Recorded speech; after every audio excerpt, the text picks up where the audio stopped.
Welcome to River City Media's 3R's Sport. First thing that noticed, Robbie, this is episode 15. Can you believe we've done 15 episodes of this? It's like 4 months. And we haven't got kicked off the air yet. That's amazing that it's been 15. If you would have asked me that, I would have said maybe 7, 8 tops. I had no idea we were almost twice that many. Yeah, well, we're officially 14 episodes plus a draft special, so I went ahead and rounded it 15. All right, I like it. 15 times on the air and not being kicked off. I like it. We came close tonight after the Raiders drafted Alex Leatherwood to being FCC fined, but our boy Origine the Greek over there didn't get us off the air. Raji the Greek, thank you very much. But yeah, Raji, look, we just talked about dyslexia. I am surprised I didn't get kicked off. I think I entertain the FCC folks. I can't think right now. With my soul leaving my body. So thank you, everyone. I appreciate it. Well, it was a great night. We will do that again. Still don't have anything to announce on the draft day special, though it is coming. We are trying to define the most draft day special. The college football start of the season special. We are trying to define a place where we could all be together to do it. We have a couple of options, but we would like to bring public in and our friends. So we're looking at a couple of things there. So just give us about another week and we'll have that ironed out. And hopefully it'll be in a public place and we can have a crowd. Speaking of that, what did you make? Not a subject we were going to talk about. Tennessee releases today. They are going with max capacity in Neyland Stadium. Are you surprised by that? No, I'm not surprised by it. And I know when we talked last week, I told you guys I was thinking about going down to the Hawks game on Friday. I did go down there, and for the playoff game, so it was. They had about, I'd say, 10 rows taped off behind the bench to keep the players kind of isolated. Yeah. But the rest was full capacity. We sat on the first row of the middle deck behind press those are pass. solid. Which, as y'all all know, I've been probably more COVID precautious than most of our friend group. And so I agree. Whenever I got out and walked around the concourse, I wore my mask. But at my seat, I didn't. Drank, ate. I felt fine. And so I'm excited to hear that news. And I think that people are slowly doing the right thing. So I'm not surprised. I'm excited, and I'm looking forward to being at more events now. I guess I popped my cherry at the Hawks game. Although, man, did I spend a lot of money for a blowout. Yeah, NBA is expensive. Yeah. And, of course, the game for decent seats, awesome. Yeah, the game last night was awesome. But the one I went to was a blowout. I wouldn't call it awesome, dude. That was some ugly basketball, but at least Atlanta won. Yeah. I mean, those teams couldn't shoot for you know what. So, but Atlanta did win, and I know we're going to get into that later. We tried to go to the Lookouts game, but I ended up working all weekend. I felt like such a loser. Hunter Green goes like strong 9 Indians, and we've got to get down there as a group. Maybe pitch on a Tuesday, it'd be nice to do a show live from there. Hunter Green's gone. Is he gone? Did he get called? He got called up to Louisville today. Yeah. That's a bummer. Yeah, so he never got to see him. I think like a .105 ERA, like just dominated. Throwing 104 miles an hour. It's easy. I think he had 37 or 34 pitches over 100 miles an hour, which is a record, I believe. I hope his arm stays on his body because that's insane. Well, he did miss a year and a half to go ahead and have Tommy John done. And I think it's probably the right decision. I mean, some people statistically they try to throw out their elbow. Not try, but I mean, Tommy John nowadays with technology, we've talked about this, you come back stronger. And a lot of guys aren't too bummed out, especially when they have it done, when they're 20, 21, they're going to heal fast and they're going to heal strong. Well, this is a great lead in to our first subject tonight. And the format I just absolutely love of this show is how we get through several subjects. But here's one we've not ever talked about. And to me, it is one of the great secrets of sports. Having been to Omaha in 2005, wow. Tennessee went. Which is the last time UT went, correct? Yes. Last time UT was there with Luke, I can't say his name, but JC Aaron Sebo was the catcher. Both were first-round picks. Oh, wow. Hofercher was the first overall pick. So Tennessee. Oh, that son of a gun. Yeah. Dodgers drafted him, and he wouldn't sign with them. And he ended up in Kansas City, and not much of a career. But, yeah, he was a beast in college. Yes. Yeah, Hoshafer or something like that. Yes. Yeah, Hochever, whatever. But the Vols win this weekend over LSU, make it to the College World Series. The SEC puts Vanderbilt, Mississippi State into the field. Cinderella Dallas Baptist that I rooted for to the very end gets beat, so UVA goes. North Carolina State upsets number 1 seed Arkansas. Shocking to me. Super shocking. Playing so well. Texas and Notre Dame, Texas and Stanford, I think, finds out to the field.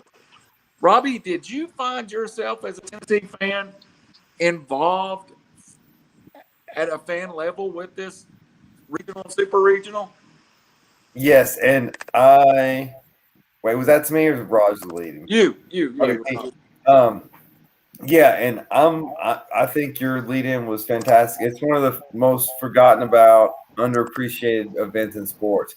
I was in school in 2005 at UT, and I remember that team, but I remember them just, that wasn't where, ESPN's SEC network, where it was all on TV, you could follow, but it wasn't like it is now. I found this run's been fantastic. I found refound college baseball. The aluminum bats just sound fantastic. It's just, and it's kind of the opposite of what the MLB is now. Or MLB is the hitters can't hit the ball. Now it's been, especially for the Tennessee games, it's been bombs away, and it's been exciting. So yes, I have found myself really, really enjoying this thing. Right. Yeah, as a USC guy who USC has been a dominant team at times in college baseball, what's your feelings? They have the most national championships of anybody. Randy Johnson, Mark McGuire before he took roids, Tom Seaver, Jeff Jenkins, the list goes on and on. However, they haven't done anything since, I think, 2001, but there was a lot of magic on that team, and Jock Jones was a big player on that, if you guys remember him. They went to the losers bracket, actually, and they lost their first game, but then won every other game after that, something like that. And looking at UT, they're not going to a losers bracket, but it's kind of a similar lineup. They have their dynamic duo, those two dudes hitting 330 plus, and but there's magic on that team, and we all saw it. And that doesn't go away, especially with college kids. They feel it. They know it. They know they can come back at any time. And I think in college, just like in football or basketball, that means a ton. So, I mean, I think the Vols are – I don't know if I call them somebody that I think will win just because of the two Vandy pitchers, but I will not be shocked, and their odds are the third best, I believe. Oh, if I didn't have – depositions in federal court next week, I would be canceling those things, and I would be going down there. I think there's gonna be a lot of Vols fans in Omaha. Oh yeah, that's one thing you guys have more. I mean, Vandy will have 11 people, plus they go every other year. You guys are going to be really loud, and it's not that far for you. And that's another thing to consider. Tennessee is very dangerous. I can tell you in the time that I went that I found it almost it's smaller, several thousand people, and it changes, but it's almost like the NCAA tournament, basketball tournament, in that you have these little pods of fans all over the place. You'll have your Mississippi State crew staying at one hotel, the Tennessee crew will be at the other hotel. But Robbie, here's a question to you, and it's been followed in the state a lot. Does Tennessee now have to invest in better facilities? It's been a statewide story. If you haven't been in Tennessee Stadium, it's not the nicest stadium in the SEC. To say it lightly, and it's wedged among the basketball stadium, the football stadium. You now have a hot under 30 coach. We, as alumni and donors, we got to pan up and get a little something going on the baseball side. So, yeah, and for those who haven't been to UT's campus, it is very unique, maybe outside of Vanderbilt, that it is squeezed between a city and a railroad track and a river and a historical district. So they have to be very, very smart with what they do. So the answer, the yes/no question is absolutely they have to invest in facilities and anything to keep this program rolling.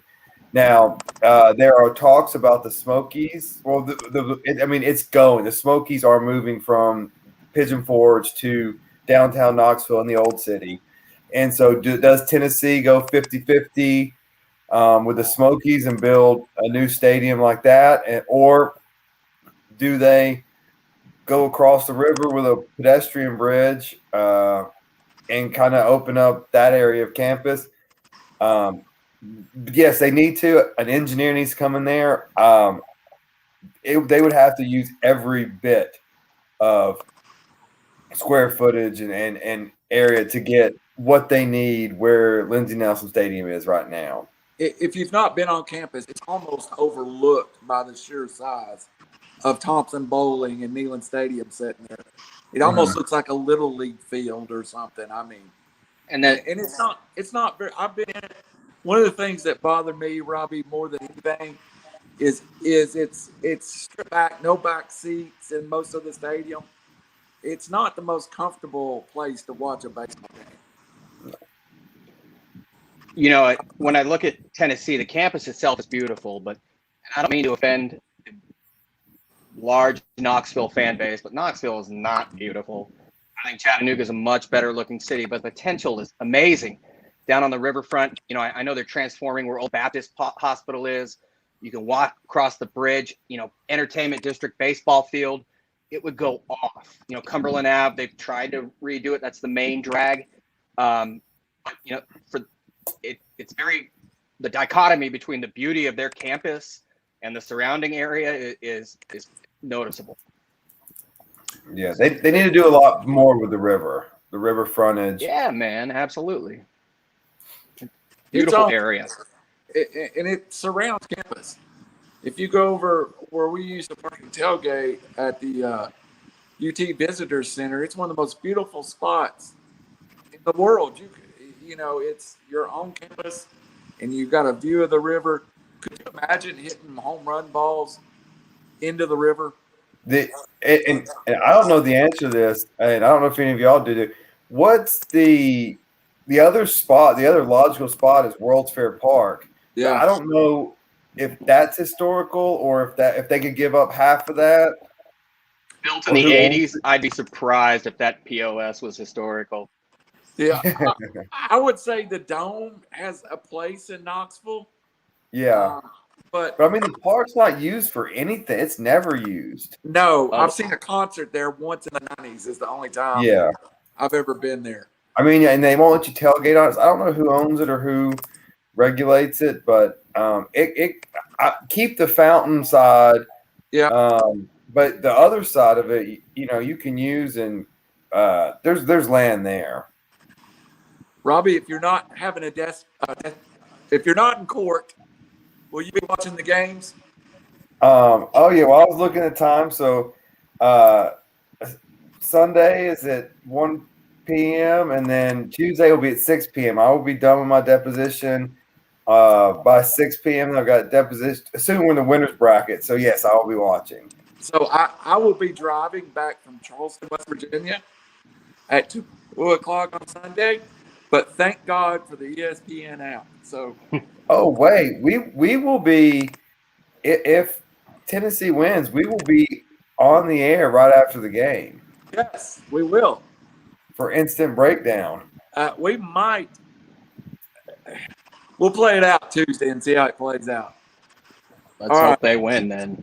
Yeah. Rod, do you, as a USC out, will you be watching any of it? Have you got interest in it? I do. I don't watch the entire thing. Yeah, SC's been terrible. Coaching's been terrible. It's embarrassing, actually. But it is. There's magic there, and I've heard the people of Omaha are amazing and hospitable. And there are a couple Pac-12 teams in there. Arizona scores a lot of runs, but they don't have a pitcher with an ERA under 4. Stanford's always a dangerous team. And not going to lie, you're Kumar Rocker. He's half Indian. Kumar means prince. Got to pull for my brotherhood. So, yeah, it'll be interesting. I think this field has a lot of teams that don't normally make it. When NC State beats number 1 Arkansas and that Cops kid, the pitcher,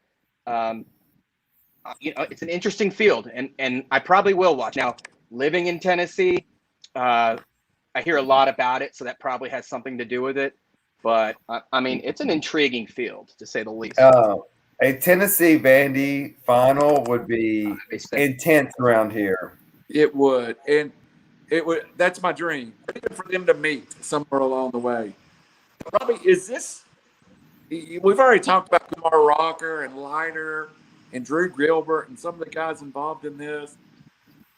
I never – even when I went to I struggled with the players' names back then. But, I mean, truly, people are now becoming household names playing college baseball, and that may be a first to me.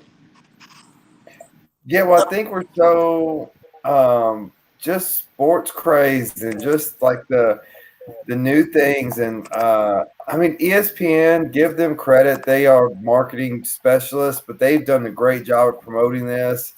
And then, I mean, good God, Tennessee, we haven't been good at football in a while.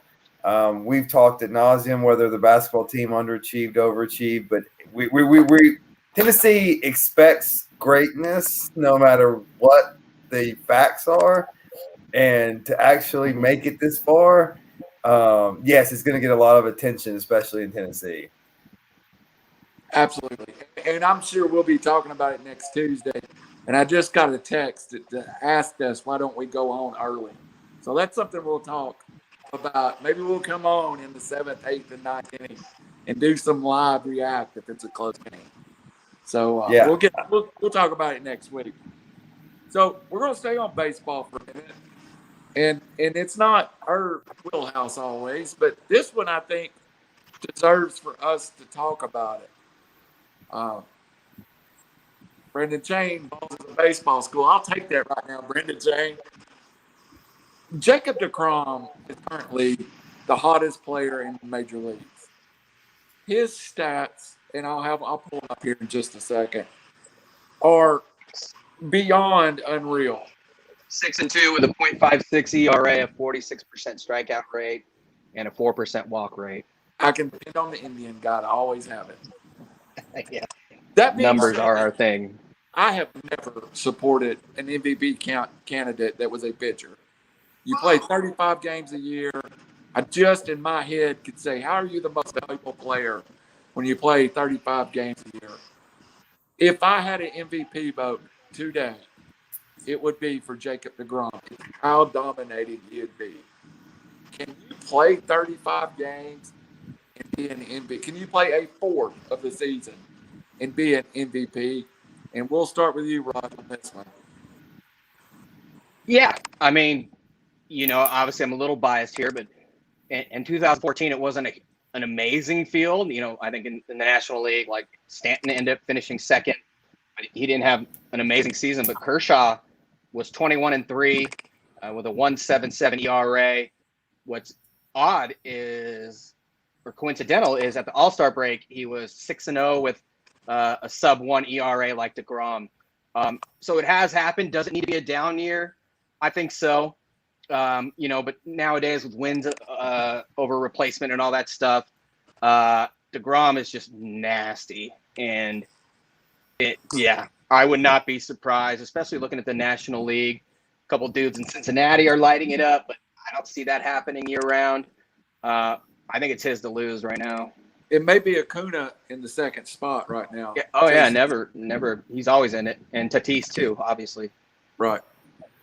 Robbie, is this the same? And I made the comparison, but I don't know if it's accurate. I made the comparison. This would be like a pass rushing end having 30 sacks and winning the NFL MVP, or a third down back who only plays one down a series winning it. Is this the same, or am I thinking of it wrong? Well, so I'll go back to just the two best players that I ever saw play are Ken Griffey Jr. and Barry Bonds. Neither of them won a World Series. So they're valued a everyday player playing in one spot that doesn't control the ball every play. That's a good point. Then yes, I don't get the premise a pitcher can't be the most valuable. When you get to the playoffs, what does everyone look at? What's your starting pitching? What are the matchups? A pitcher can win 3 of the 4 games in a 7-game series. Heck yeah, they're every bit the most valuable player. You look back at Pedro Martinez and those teams, or Randy Johnson. Mariano Rivera should have won, I think, some MVP. I mean, it's like the same as a quarterback. You have the ball every single time you're on the field.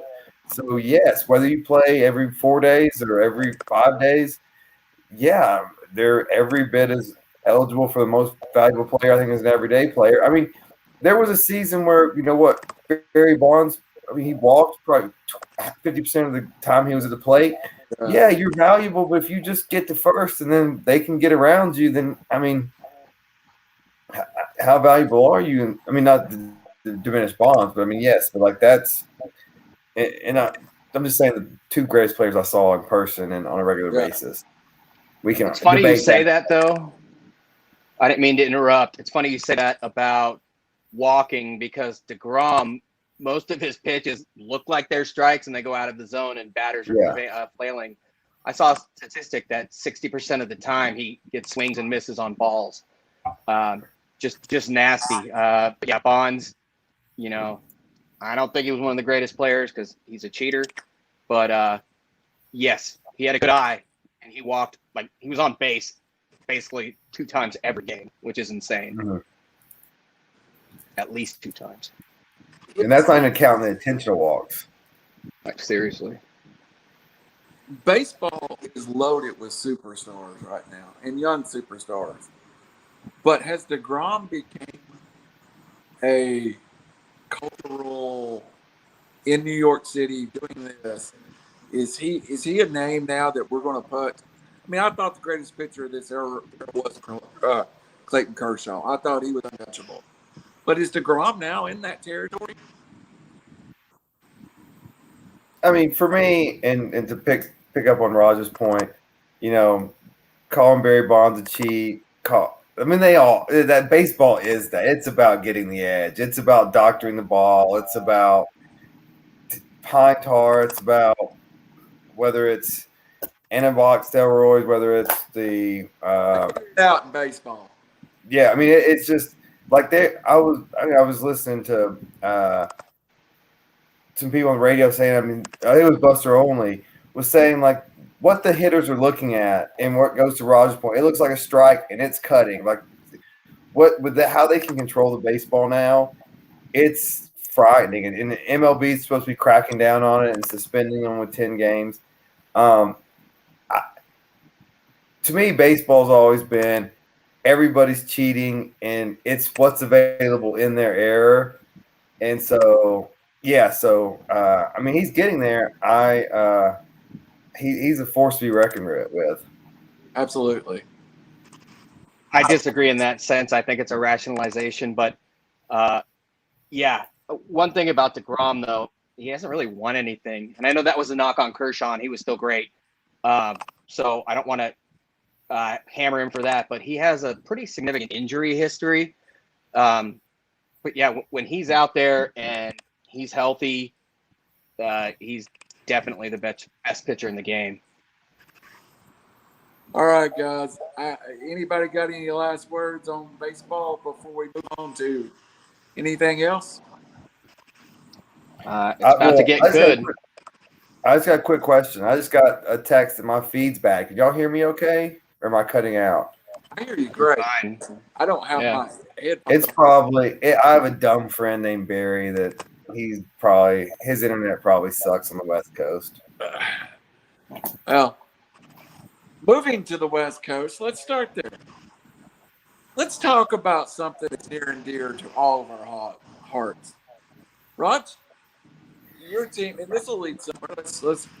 You sent me a text the other day, and you said that basically, and he is a great player. You can give us the information. USC picked up a huge 5-star defensive lineman, I believe. Give us his details. Yeah, Michael Williams out of Hardaway, Georgia, I believe. SC hasn't really pulled national since Pete Carroll's days. Guys like Mike Williams that were from Florida, they used to go in wherever they want and cherry pick. Now it's Alabama, LSU, a lot of the SEC teams, Ohio State. It's a great get, and they have a ton of young talent coming in, including, number 1 overall Corey Foreman. A kid he played with, Drake Jackson, was a high 5-star, I believe. But Clay Helton is a boob, so luckily he doesn't touch a lot of the defense. However, this day and age, and I know it's going to be a segue to the transfer portal. I mean, SC had a guy, Jay Toya, who enrolled early, and at defensive line, they lost one of their best players to a season-ending knee injury, and he was going to play. And he transferred to UCLA as a freshman, kind of like Chris Steele from Florida to USC, before ever going through camp. So, yeah, it's awesome. I'm excited, but I mean, when Alabama and those teams close, who knows? In this day and age, I mean, they can be an early enrollee and never play it down for your school, which is insane. Robbie, so now let's look at our situation at Tennessee. Since firing Jeremy Pruitt, we've had a mass exodus. Right now on campus, we probably have less scholarship players than most teams going through major probation. So we already start knowing probation is probably coming. We've had in the teens of kids transfer out. What is the ramification of the transfer portal being so easy to hit now? Well, when you have been irrelevant for these kids' lifetimes. Lifetimes, absolutely. It's hard. I mean, look at Nebraska. Look at, Michigan. I mean, what we think of college football is not what these kids think. What the transfer portal does for Tennessee is, maybe we hit a Alvin Kamara and we use him properly. Maybe that is an idea. Because you're going to have these people that are going to go to a wrong fit, and not to kiss to death Raj's new 5-star prospect. But what if a guy from Georgia doesn't fit in Southern California and wants to get back closer to home? Maybe Georgia doesn't have room for him. We do. So I think that kind of when you pull from different areas of the country, most people are going to love Southern California, but say someone goes up to Michigan from the South. Well, let's keep our eye on that kid because winter comes and it sucks. Or Penn State. Yeah, and so you look at those kids, and then while they can't recruit players, there's going to be a lot of player-on-player recruitment, and with the 7-on-7s, and so I think that's where a team like Tennessee, if you're going to rebuild, I mean, let's be honest, we're probably not going to get the 5-star. I mean, it's just it's just tough to sell Tennessee right now with an unproven staff. NCAA sanctions coming, bowl bans coming. They could expand the playoff to 64. We still wouldn't be getting in. So it's not a good situation. Not to mention your top 5 players arguably all transferred, which is I've never seen that kind of attrition. Well, I will say suggestion for one random week we need to do is this Georgia's year again? I heard that on Fine Ball. Some of you are like, are we doing this again? Just please, every time. Every year. So it is possible in the current environment. There was recently a basketball player from Indiana that hit the portal to the 4 school in 4 years. So for the folks that don't know and a little more about it, a scholarship is only a 1-year commitment from the player and the school. Is it becoming now to be, okay, he goes to Florida, but he really liked us. If it goes to Florida and he doesn't like it, he'll be back next year. Has it become finishing second and third in the recruiting is critical in some places as finishing first? Robbie. Or Raj. Robbie just talked. Go ahead, Robbie. Raj, go ahead. I saw a stat. There are over 1,000 players in the basketball transfer portal. That's insane. And yeah, I don't know what number. I'd say over 100 are on their second or third, or rather third school or fourth. And what effect does that have on high school kids as well? It's kind of like a revolving door. You may lose some talent, but I mean, now you better be watching everyone else in the country because, as you said, that there is going to be an available player, and a kid that you recruited and lost. SC just got a kid, Boogie Ellis, that chose Memphis over USC. He was at Memphis for 1 year and he transferred back. As now that the pandemic and restrictions are being lifted and whatnot, I expect the NCAA to eventually kind of at least go back to something similar than they had before. But 1,000 players and kids, man, and changing schools, academics, everything. It's very dangerous in my opinion. And football is obviously sometimes impact player, Eric Gray, Wanya Moore, and those dudes. Yes, basketball, you start 5 dudes, and I mean, like Kentucky has players in the portal. Duke does. And, the starting center from North Carolina is in the portal. What's better than starting at center from North Carolina Tar Heels? No one's off limits. Exactly. No one's off limits. And I don't know what coaches are doing. I don't know what staffs are doing. But it's just crazy now. And you can't expect any of your kids to stay 4 years or 2 years or 1 year, really. I saw recruiting rankings for the first time recently that were listed as incoming freshmen and transfer portal. Mm-hmm. And that was the way the rankings were. Has it become that your recruiting rankings are based on who you get out of the portal and who you sign as a freshman? Well, guys, and the elephant in the room that we haven't even discussed yet is in 15 days, the name, image, and likeness laws come into play in some states and not in some states. Right. So if you're a 5-star that's in, say, Pennsylvania, and they don't allow it, and Georgia does, oh, heck yeah, I'm going down to Athens and I'm getting paid while I play sports for these 3 mandatory years I have to, or 1 year in basketball. So that's a whole. It's not necessarily playing time or happiness. It's where you can now make money.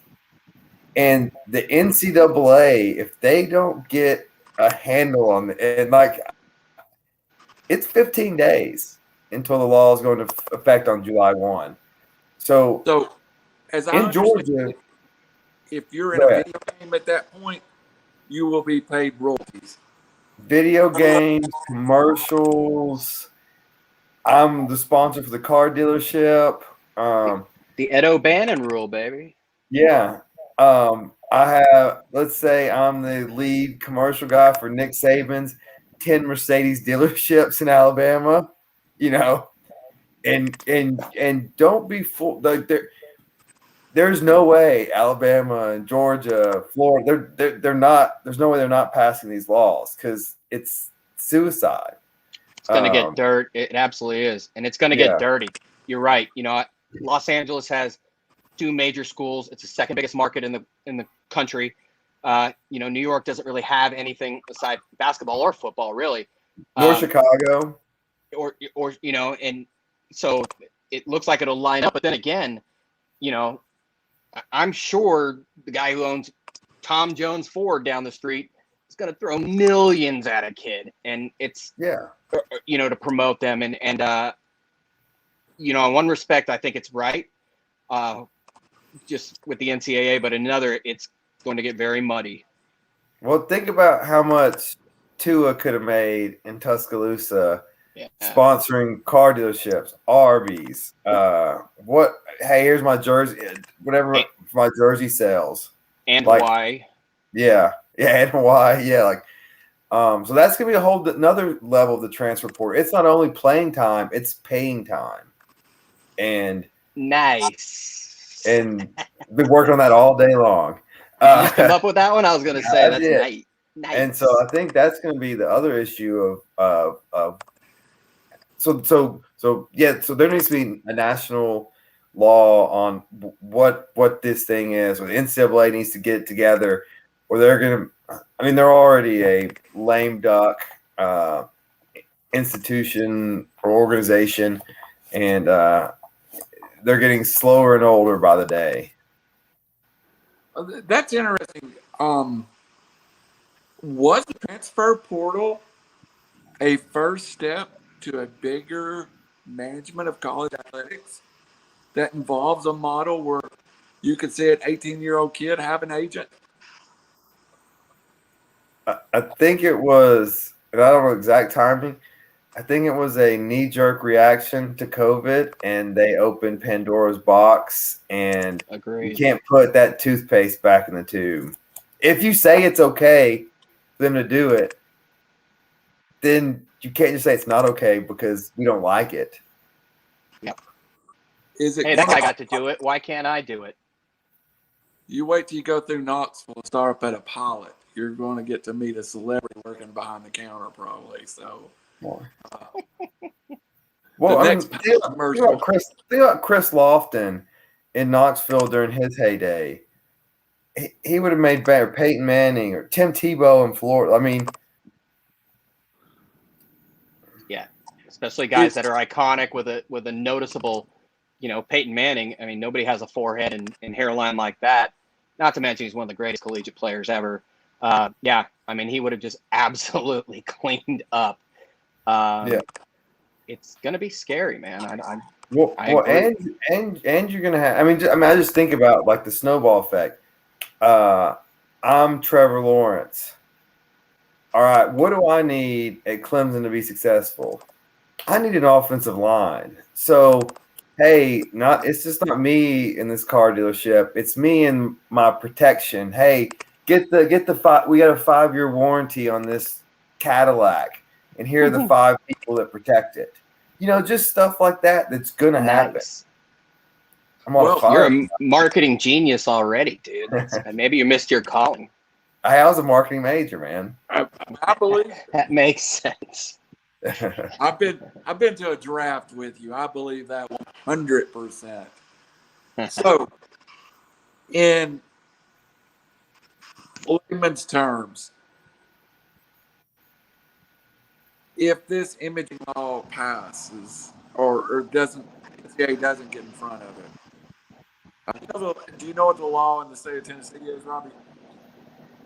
I do not, and Let's hope we I do not know. I can find it out, and I can update us next week. I'm sure there's legislation pending. Well, right now, a lot of states, and I'm not going to get on a tangent but a lot of states are doing a lot of stupid stuff that aren't relevant, and it's just wasting legislation's time. But once they start realizing what's happening, Georgia, I know, has passed. Georgia did pass it where I believe it's Georgia. They passed the athletes can get the money, and then the university can request up to 85% back, which is just a token gesture because, of course, they're not going to ask for the money back because that shoots themselves in the foot. But it's different. There's all these different kind of, and that's why there needs to be universal rules, because I'm all for the athletes getting paid. I'm not for Louisiana and Alabama competing for the most beneficial laws that boost their football team, because that's what's going to happen. Absolutely.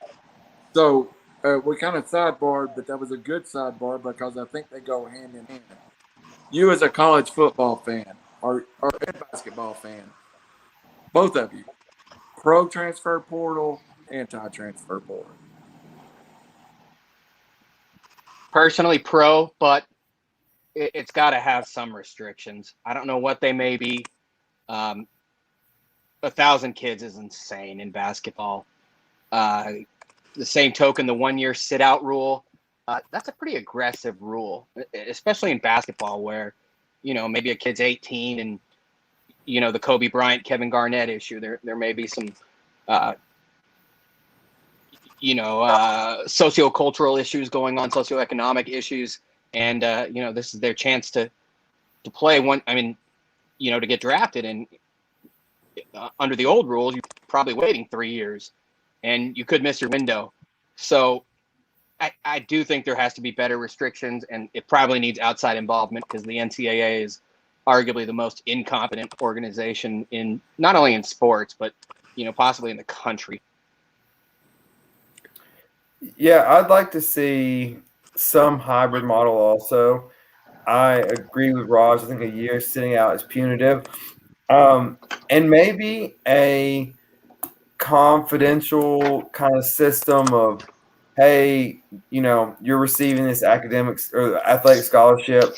What are the 3 top reasons why you pick said school? If it's coach, playing time, location, and coach leaves, and that's one of your top 3 reasons, then yes, absolutely, you should get a free pass.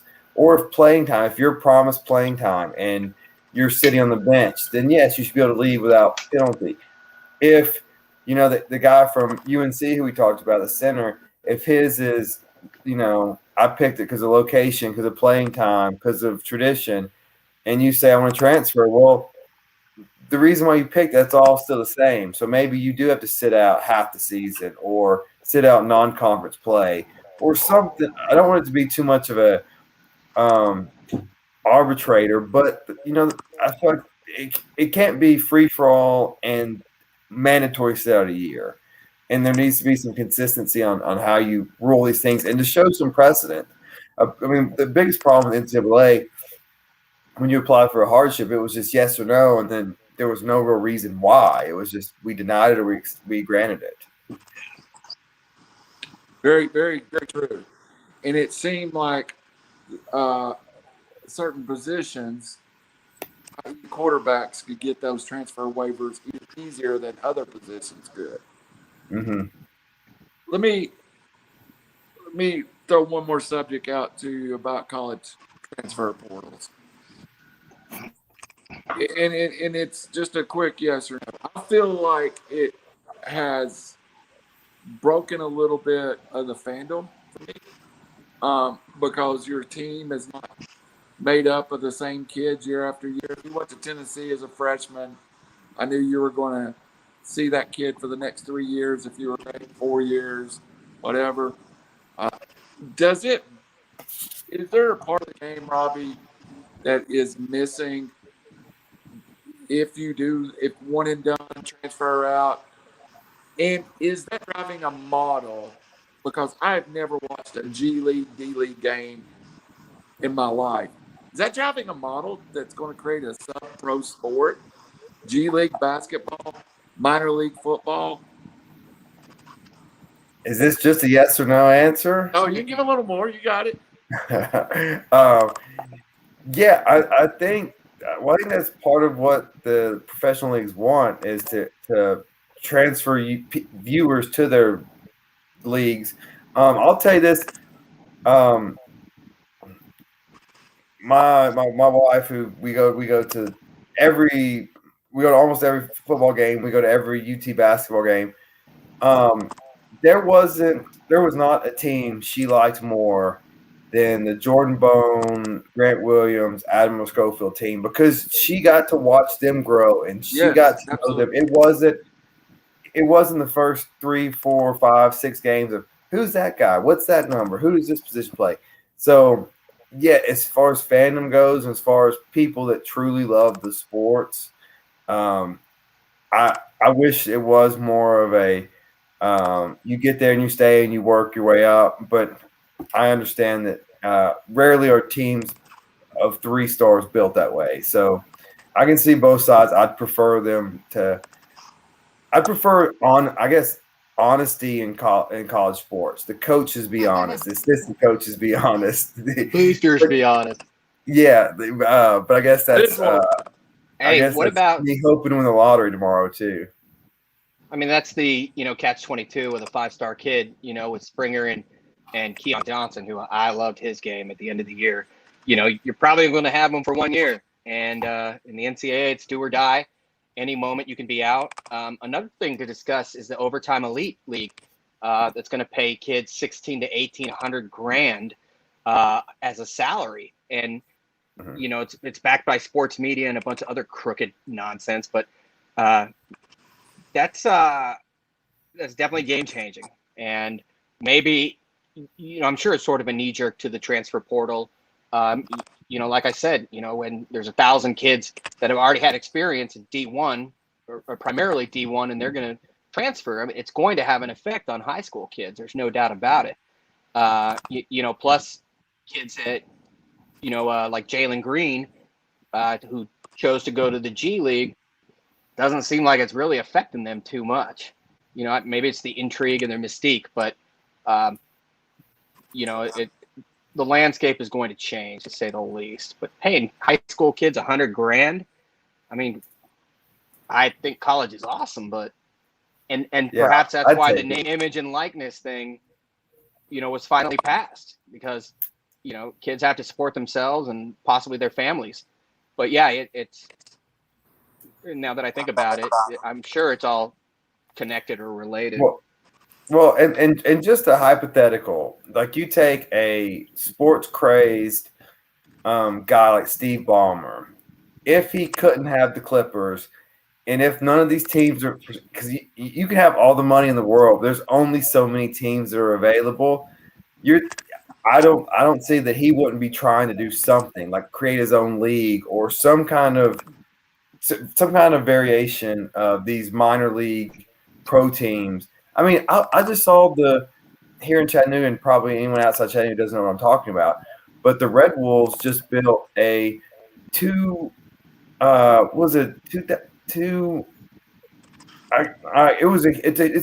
the 3rd largest jumbotron in the state of Tennessee for a semi-pro soccer team. Like, people with money that love sports are going to try to do things to draw attention to themselves. Absolutely. Look, guys, I don't know what I hooked up differently this time, but we're getting all kinds of questions from the internet. So it'll take a minute. We're going to answer some of these questions if you don't care. So I think I actually did something I've been trying to do. We've got Manny and Kara Sandoval asked the question. We were talking about the College Baseball World Series. They asked the question, do we have the same interest? And I'll assume in the Softball World Series. And I'll be the one, I'll start here. I actually am maybe a bigger girls or softball college fan, and Tennessee was dominant for a long run. Never won a title, finished second. But I will say this. I think it's the format of both the women's softball tournament and the men's baseball tournament that makes me love those tournaments. Robbie, have you ever watched any of the softball when Tennessee had some little elite teams? Oh yeah, what was it? Was it Monica Abbott? Yes. Yeah. Hey, a cute starting pitcher never ever hurts. It is sexist, but it is true. Hey, I remember her from Arizona, and that was like 15 years ago. Hey, being Tom Brady helps Tom Brady. Absolutely. That's I love not sexist. That's just facts. No, reality, I do like the softball college World Series. Opposite of baseball, girls softball. If you score a run, you're probably winning. Oh yeah, like they throw that thing, and it's just I don't know how they do it. I think I would throw out my shoulder and everything doing it. One of my good friends, Aaron, who's hopefully watching on the West Coast, his daughter is hopefully a future Lady Vol. And so I watch. I'm into the softball world out there. Softball's life, and so I watch it through Snapchat on the 12 to 13-year-old level, and then I also watch the Women's College World Series. A little creepy, but you said you had go Firecrackers. Go shout out Firecrackers. Yeah. Do you guys think though Tennessee is like UConn in that? With Pat Summitt and lady sports is so revered, in Knoxville, does that have an effect on it?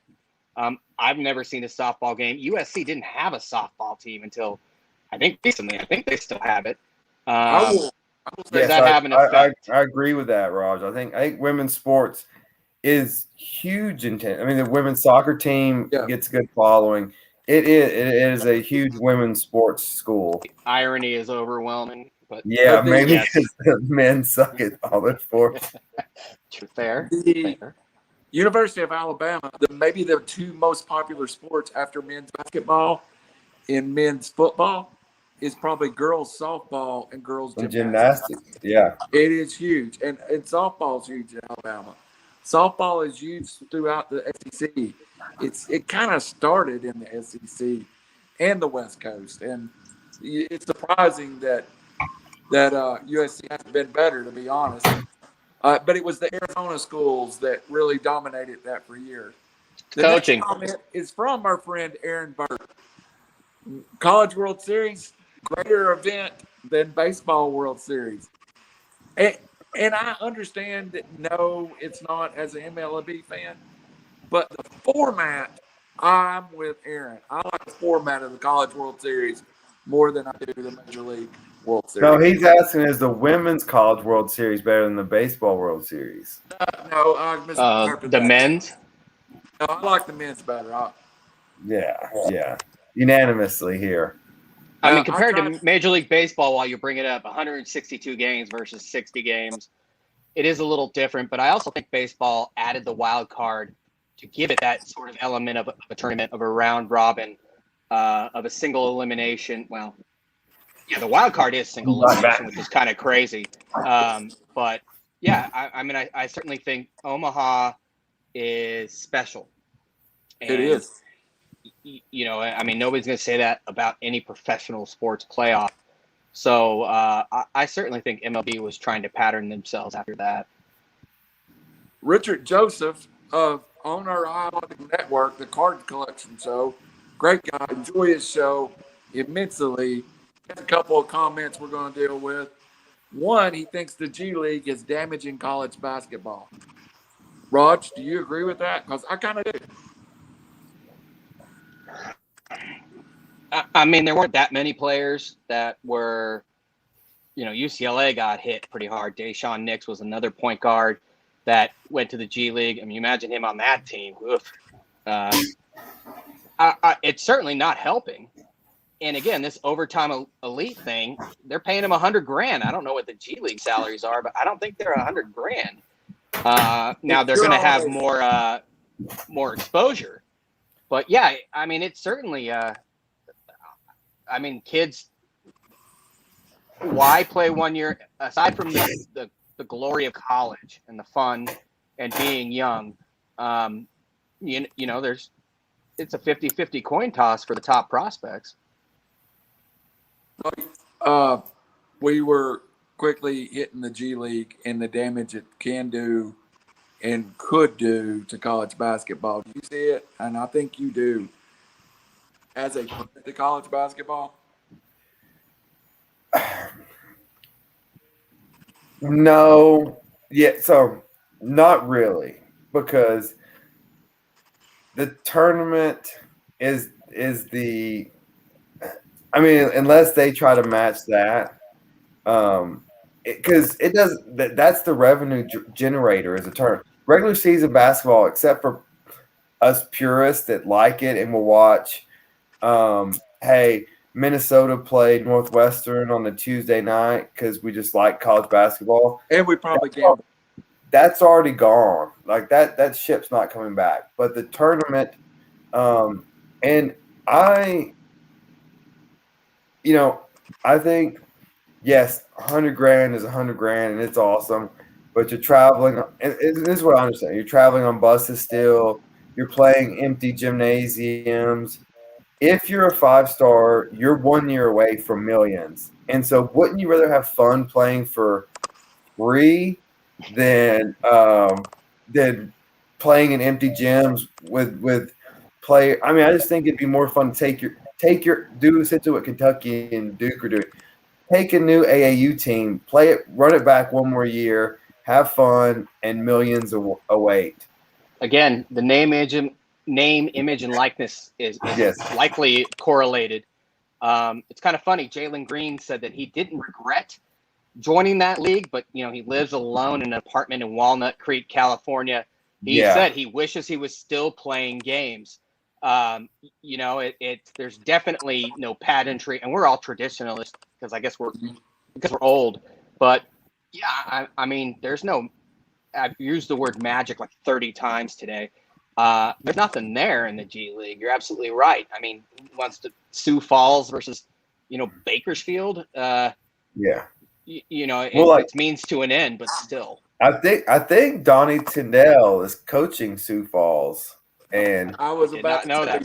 Is he now? And yeah, he can't coach in college, and so he has to go to that league to coach. So don't tell me it's more glamorous.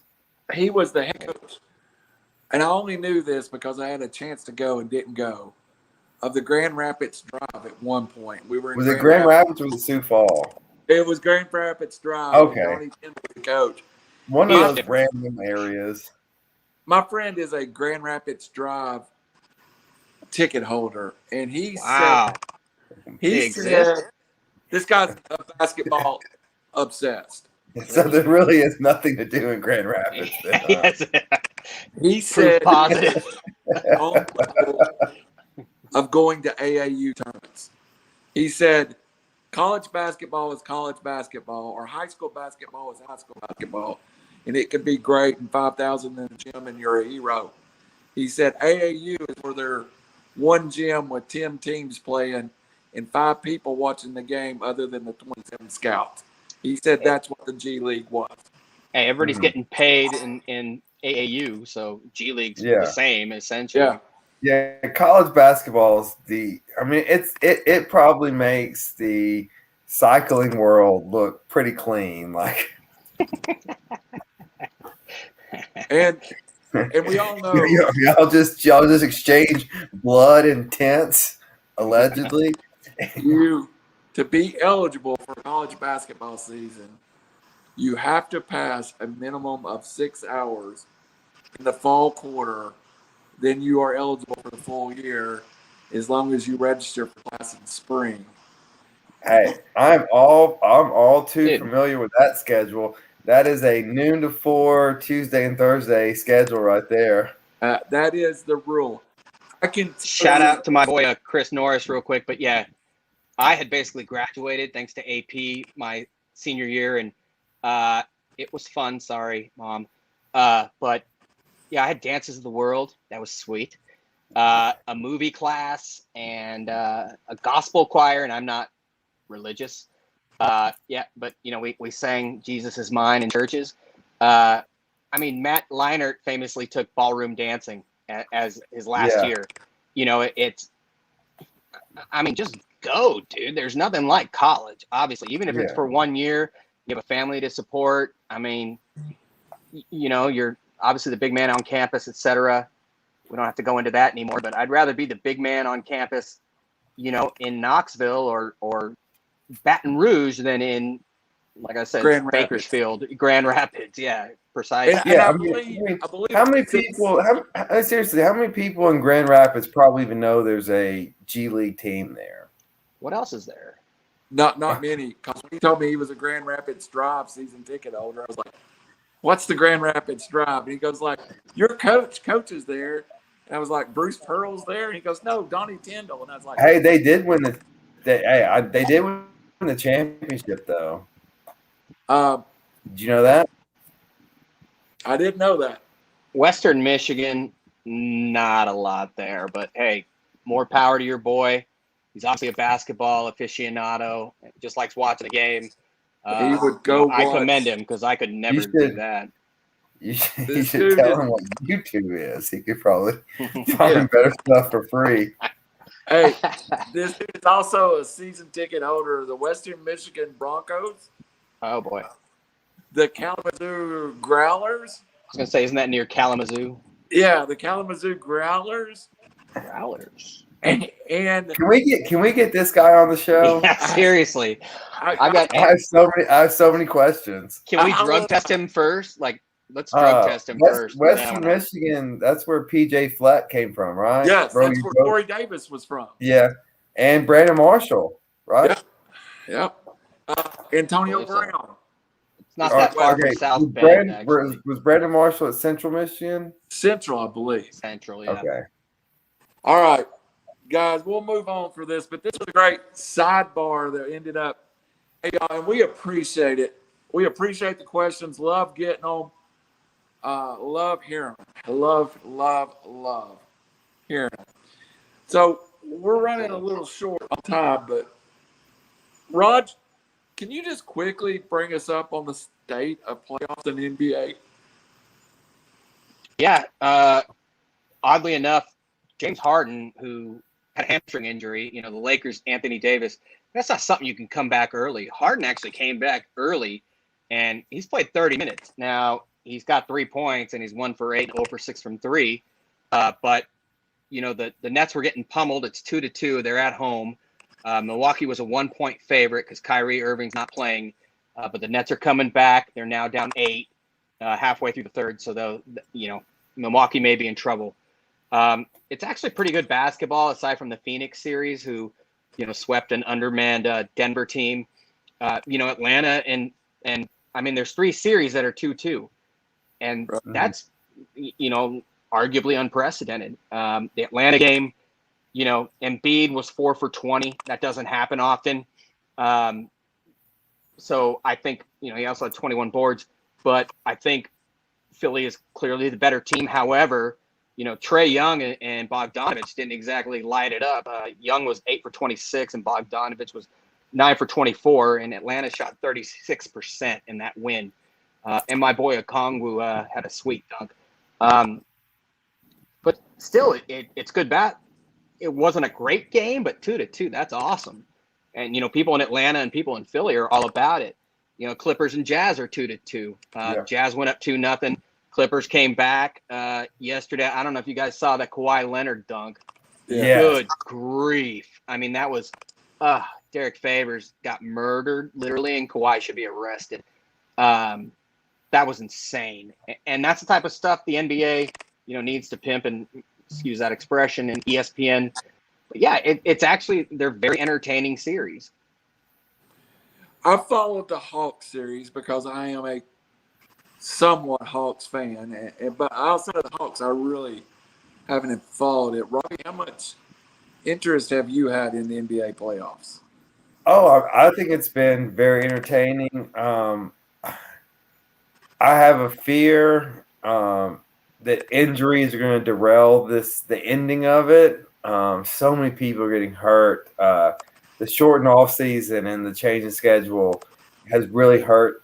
It's been, but so far, yeah, Hawks are in it. The Phoenix is in it. There are a lot of teams that aren't typically in it. The new markets that are and big markets, Atlanta and Phoenix, huge markets that haven't been good in a long time. It's exciting. Man, the Lakers were dead men walking from last year. Yes, I mean, they paid the price, and you're absolutely and right. The Heat too. Absolutely, they were both just. Same team. Yeah, the Heat, and they were dead. But yeah, watching Embiid, like that guy, just when he goes up, every branch of his body expands, and he's gonna get fouled, and he can shoot free throws. I think the Hawks have a chance to steal this one. I think he is really hurt, and he's back to, or every other day he's coming back to haunt him. And then the Nets are a total wild card. It's about watching the injury report with them. And then Phoenix looks great, and the Clippers. But of all the teams right now, the Clippers seem like when they want it, they go and get it. Absolutely. I mean, they're very talented. They play defense, but yeah, they have a tendency to not step up until their back's against the wall. Yeah. And they expect championships, obviously, with Paul George and Kawhi Leonard. But you're right. When they want to play, you're not beating them. I thought they would win it all last year. I really did. This year they seem to be a little bit of a different team. No Lou Williams. Point guard is not a strength. However, they play defense, and they have arguably the best player in the game. Certainly one of the best playoff players of all time, and not playoff Paul, but Kawhi Leonard. Overarching point, very interesting basketball. I think the NBA needs, like I said, the Kawhi dunk was insane. And I need to see that like constantly on every network, every website. Take advantage, because there aren't a lot of, big. Boston's not in it. The Lakers aren't in it. Yeah. The Nets are New Jersey more or less. I mean, still Brooklyn, but they're not the Knicks. There are some smaller market teams. So NBA rarely misses a marketing opportunity, but I think right now they are.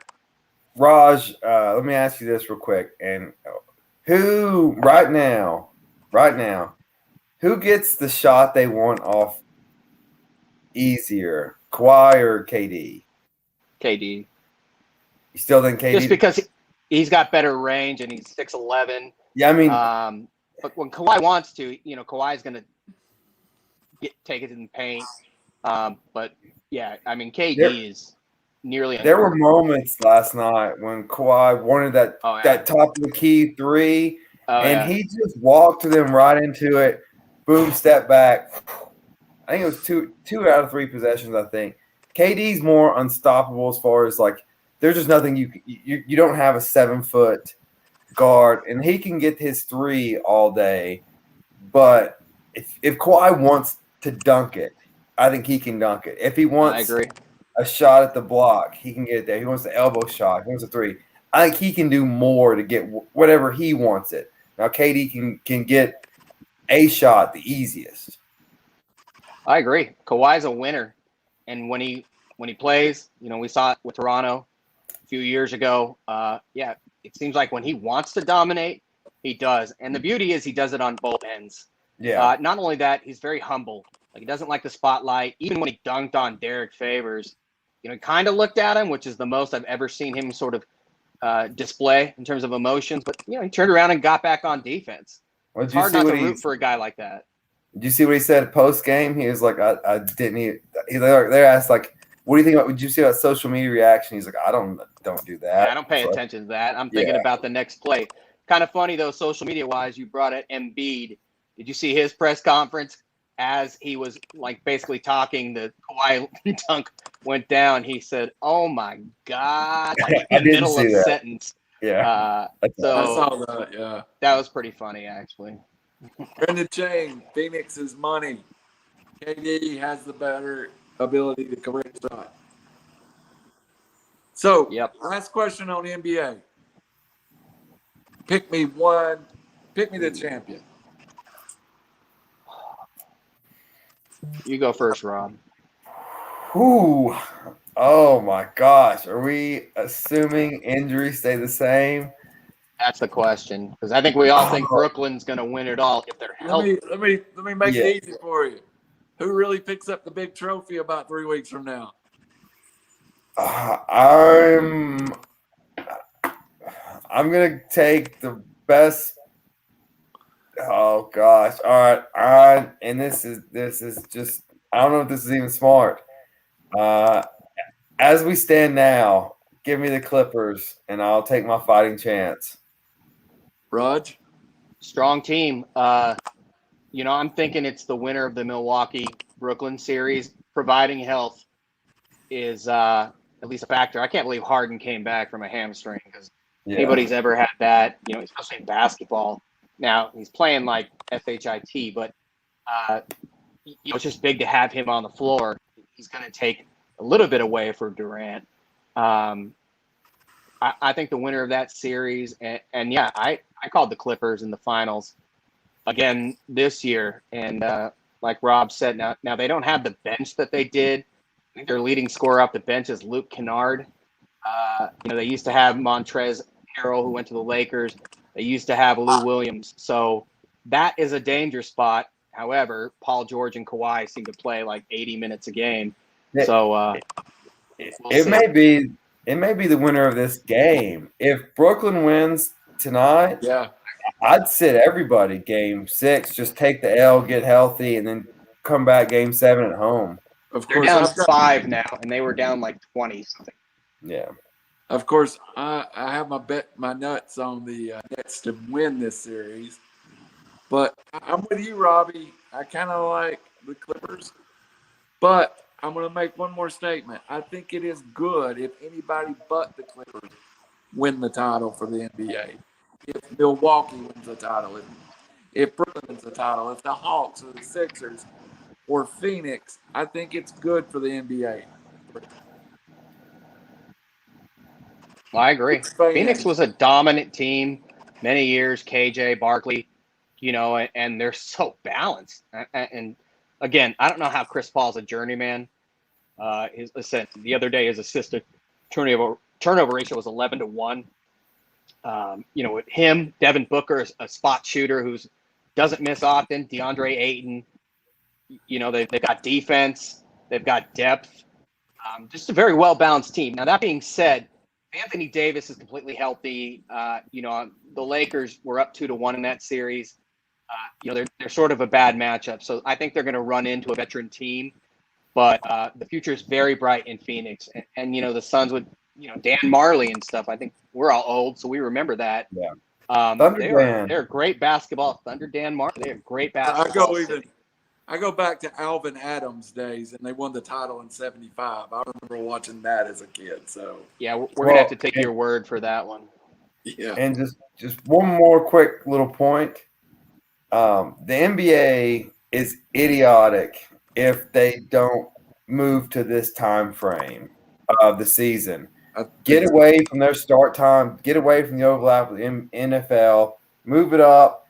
Play through the summer. You're all indoors. It doesn't matter. There's no reason the final should end on June 5th when you start in October. Start in late January and play till NFL training camp starts. Play 62 games, 60 games, and allow more teams into the playoffs. If you don't have competition, you can charge – if you're not competing with the NFL, you can charge more money for your TV rights, and that makes up for the lost ticket gate. Absolutely. All right. I think you're 100%. Before we get to our bets or nuts and their closing comment, I want to touch real fast. And 263, UFC 263 was this last weekend. A good pay-per-view. I went and watched it. Israel Adesanya got back on the winning trail. You saw Nate Diaz's return in a losing effort. You saw an interesting UFC. But July pay-per-view for UFC is always the biggest card of the year. This time it's headlined by McGregor Poirier 3. 263 set this up very nicely. Are you, as guys who do enjoy the UFC, how interested are you in McGregor Poirier 3? Robbie, we'll start with you. I'm not interested. Kind of apathy, considering it's supposed to be the fight of the year. Yeah, but I'm never interested in it anyways. I think I did win $250 on the fight. Was it this weekend or last weekend? This weekend. This weekend. So I think I did win $250 on it. Betting with Aaron and Barry, but I'm not quite sure if I did or not. I think so. I am not interested in me. So this would, if we're doing C or no from highly questionable, this will be a no for me. Is it the fighters or is it UFC? It's just UFC. I've tried to get into it. I just can't. It's just not my cup of tea. It is strange that you have basically the Daytona Fighting 500 of UFC upcoming, and it seems that there's no interest in it. Roger, you? I'm not going to pay for the fight, but yeah, I mean, you said the fight of the year. They fought in January, right? Before that, it was 2014. Each guy's won on a TKO, one in the first round, one in the second. I do agree that 263, this past UFC, was not like the most thrilling thing, and that's going to help 264. I know the numbers are going to be way higher. That's a great point. What does it cost? If you go $49.99, it depends. Yeah. Look at you guys with all your money. You don't even know what it costs. I bought the Dariush fight, and I think it was $49.99. I can't recall. With your ESPN Plus membership, it's $49.99. Yeah. 263 by Aaron Burt said was $69.99. Okay. I got mine for free from going to a friend's house.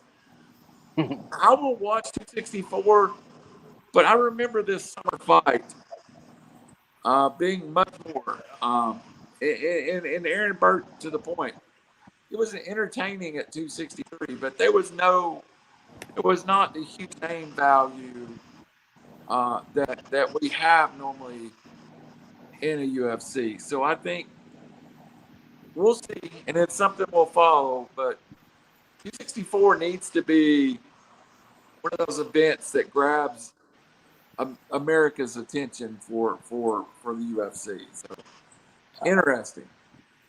All right, guys, we had a great show. I love to talk about the playoffs, college basketball, the transfer portal, but really what's important is I didn't total up or bet your nuts for last week. Mine's still pending. So, Robbie, I won. Mine won. So I believe that makes you 4-1. We gave you credit for 2 for picking NASCAR. Rod, how did you do last week? I can't even recall what I chose last week. I can't either. I'll think about it. I don't remember what I wore yesterday, so I think I won, though. Well, if nobody's typing in complaining about losing money, then I assume we all won. I'm still pending the Nets Bucks series. There is video and audio proof, so we just have to go back and check it out. I remember yours, Robbie, but I did not remember Rogers for love or money. But it's a new week and a new chance to bet your nuts. I'm going to start. I'm taking an underdog. It's going to be another long-term bet. I am taking the Las Vegas Golden Knights at plus 120 to win the Stanley Cup. Oh, all the way to winning the cup. At plus 120. Okay. Tampa the favorite again, right? No. The Tampa Bay Lightning is complete favorites. They're like negative. Yeah. I mean, Vegas is, according to which one you look at, Vegas is either 2 or 3. But here's the reason I'm doing that, and it's all. Besides the fact I'm on a massive lead, but we will talk about that. But I am really into watching Las Vegas. And for some reason, me not being a hockey fan, suddenly I have watched every one of Vegas' playoff games. And what intrigued me the most was the hotels are streaming it on large screens, and you look at the MGM Grand, and there's people sitting around the pool watching. Have you ever been to Vegas? No, I mean, he's right, dude. I have a very good friend who lives there. It's He's lived there for the last 10 years. It's their first team that's entirely conceived, and it was born and raised there. And I think that's always a huge factor. And they won their first year, which is insane. The Raiders don't go there without them. And they play a very, when the Kings won the championship a few years back, it was much bigger hockey. It was a lot of forechecking, bigger dudes, big forwards, and Vegas just they're the fastest skating team I've seen ever. I don't care about any of that. I want a model in a pool, drinking a White Claw, watching hockey on TV. That is my ideal of hockey. Well, that's probably pretty common right now, so maybe we should go to Vegas.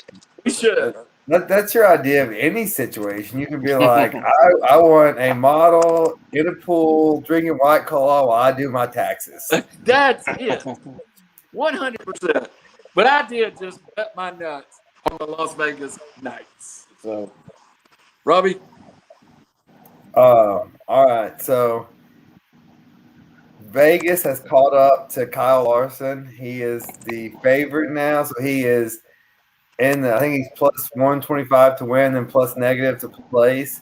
So, I'm taking my talent off of NASCAR and I'm going to another long-term sporting event. So I saw what I needed to see from Koepka at the PGA. Ooh.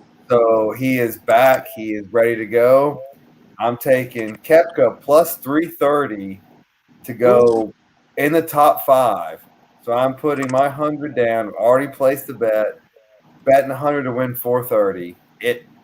Now this is tying up some of my funds throughout the week. So if I do increase this amount of balance in my DraftKings account, I will be doubling that bet to 200 to win 860.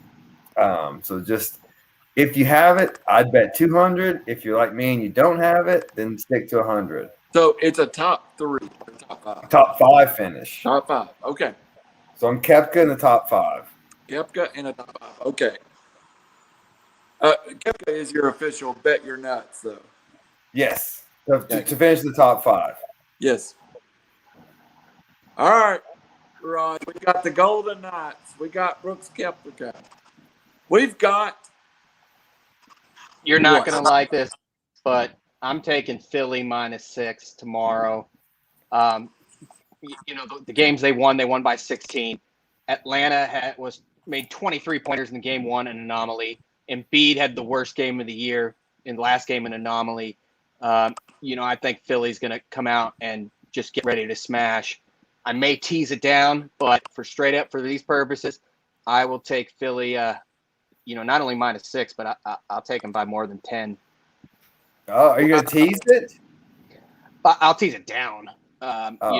Utah's 2.5 against the Clippers. I thought this was bet your nuts pick. Hey, I said I'll take it. No, straight up is 6. I mean, not straight up, but the threat. By the way, Brooklyn's down 4 now. It's -6 is the actual number, and I will take Philly -6. Wow. All right, and that's both -110, -110 over and under, -110, -110. They don't really know what's going on in that game yet. I agree. Kind of nice. Got a little more diversity in our picks this week. So before we get off the air, I got a couple of things to plug real fast and let everybody get through your last words. But earlier before the show at 7 o'clock, I recorded an interview with Paul Benefield, a legendary, this will be my last thoughts, a legendary college coach.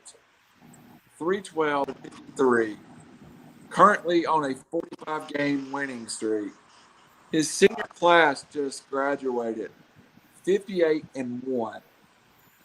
They made him move from 2A to 3A last year, and all he did was win the 3A state championship. He is a good friend of mine also. He talks in that interview as much about life as he does football, having a positive attitude, having a winning attitude. I once joked with him, he has 1 pass play and 3 run plays, and that's how he's won 5 state championships. The school is in Alabama. Enrollment, 226 kids.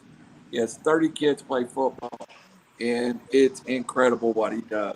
But I really got a lot out of that interview about just showing up to work, ready to work. So if you have time, it's on the River City Media page. Please go and watch it. It was nice. I'm 55 years old. Coach Benefield's 63. But he is truly one of my heroes in life. So I enjoyed that interview very much. Robbie? Yeah. So as you guys who watch all the time, or people that watch know, and Randall's gonna give you the info at the end. My wife is doing Dancing with the Stars, or Dare to Dance in Chattanooga. All the proceeds go to the Kidney Foundation. She was able to go today to visit a dialysis clinic. If you guys, and most people don't know how hard it is to live with kidney disease and how much it takes on the toll on the body and how much care is needed and how much money is needed to help them. And so $5, $10, $25, whatever you can do to give would be very much appreciated. Randall, I think, is going to send out the link, or it will be somewhere where you can find it. We would really appreciate it. October 23rd is the date. I am missing the Tennessee-Alabama game to go to this. That's how important it is to people. And so anything you can do will help. And thanks for watching as always. I will link this on a pinned announcement on the River City page, and it is called Dare to Dance. Allison has a fundraising page that is kind of her commitment to this, that we as a corporate partner of this want to support Allison in anything and everything that you can donate. We believe in this so much. We were going to start a Patreon this week, but instead of starting our Patreon, we would like for you to go donate to this. If you believe in our show, believe in what we do, one week, go make a donation to Allison. It'll be pinned to the top of the River City, and it will be under the Dare to Dance and Allison's fundraiser for the Kidney Foundation of Greater Chattanooga. Please donate. I will match whatever we get this week. I'll personally match it. Okay, that's a challenge. So I will do some work on that, and I hope y'all. Let's raise a bunch of money. To a certain extent. I was going to say, I'm calling my CPA right now. I'll be the first one to make a donation. I'll put it that way. I'll step up first. And if you look there, we have a dear friend of our show, Phil Harris, that did not go through the kidney transplant, but he went through a liver transplant just last year. Having watched his family go through that, it is near and dear to my heart now. Any of these, you're giving folks life. Be an organ donor. Always be an organ donor. Yes, absolutely. So I'll get that done tonight, or tomorrow morning, Robbie. For the next week, Robbie will match our challenge. All right, Raj, I think you need to give too on that one this week. So let's hit Robbie up for some dollars. Absolutely. Raj, Final word, buddy. Final word. Two things. Number one, Derek Carr said that he would probably quit if the Raiders traded him. He'd quit football. If they can get Aaron Rodgers, I'd send Derek Carr out, on a ship to nowhere right away. The other thing is Tyler Glasnow, the amazing ace for Tampa. He said that because of this new crackdown, the only thing he used was sunscreen. But he said he was basically used to grip his curveball on his fingertips, and his fastball, now it's deeper in his hand, and he felt something pop. And he blamed his UCL on the injury on MLB, like it messed with his head. He said, I'm choking the S out of all my pitches. I'm going to suddenly do something mid-season, and it's not like pine tars on the ball all the time. But, I know I'm going to sound like a hypocrite here, but there are certain things that, is part of baseball. Sunscreen, snot, whatever. Yeah. And for them to crack down on it, like mid-season, and one of their premier pitchers blows out his arm, I don't think that's right. And, the Dodgers, Trevor Bauer, his spin rate has gone from like crazy, and he's probably the reason why, because he's so outspoken. But yeah, and finally, Dare to Dance. Definitely donate. That should be the final word. Absolutely. I think it's great, Gus. 90 minutes are up, and I'm getting us out of here. It's a good win for me. So we'll be back next week. Tomorrow night, a classic rock metal review with Cowboys from Hell from Pantera on River City Media. Next, there is no other angle with Chappie this week. I am going to beautiful and wild and wonderful West Virginia to visit my daughter. So until next week, Raj, Robbie, and Randall, we are out. Hold on, guys. Peace.